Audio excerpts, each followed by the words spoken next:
എരമ്പലോടുകൂടി ഭയങ്കര ശബ്ദം ഉണ്ടാകുന്നുണ്ടായിരുന്നു. ആ ശബ്ദം വരുന്ന സമയത്ത് ഞാൻ പുറത്തിറങ്ങി നോക്കുമ്പോൾ ആ ശബ്ദം കൂടിക്കൂടി വരികയും എന്റെ വീടിന്റെ മുറ്റത്ത് വെള്ളം ഇരച്ചു കയറി വരികയും ചെയ്തിരുന്നു. ഒന്നും കാണാൻ കഴിയില്ലായിരുന്നു. പലവരും ഒറ്റപ്പെട്ട രീതിയിലായിരുന്നു, ആർക്കും തിരിച്ചറിയാൻ പറ്റാത്ത രീതി. അങ്ങനെ ഞങ്ങൾ മേലെ പോയി കുറച്ച് കഴിഞ്ഞപ്പോഴത്തേക്കും രണ്ടാമത് ഒരെണ്ണം പൊട്ടി. അത് ചെറുതായിരുന്നു. പിന്നെ വീണ്ടും ഒരെണ്ണം കൂടെ പൊട്ടി.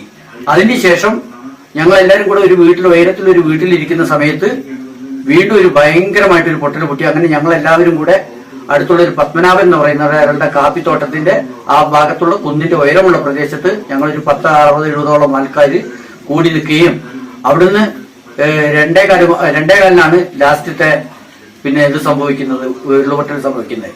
ഈ സമയത്ത് ഞങ്ങള് അവിടുന്ന് താഴത്തേക്ക് ഇറങ്ങി, അവിടുന്ന് ഒരു പത്മനാഭന്റെ വീട്ടിന്റെ അതിലൂടെ ഇറങ്ങി അവിടുന്നാണ് ഞങ്ങൾ രക്ഷപ്പെടുന്നത്.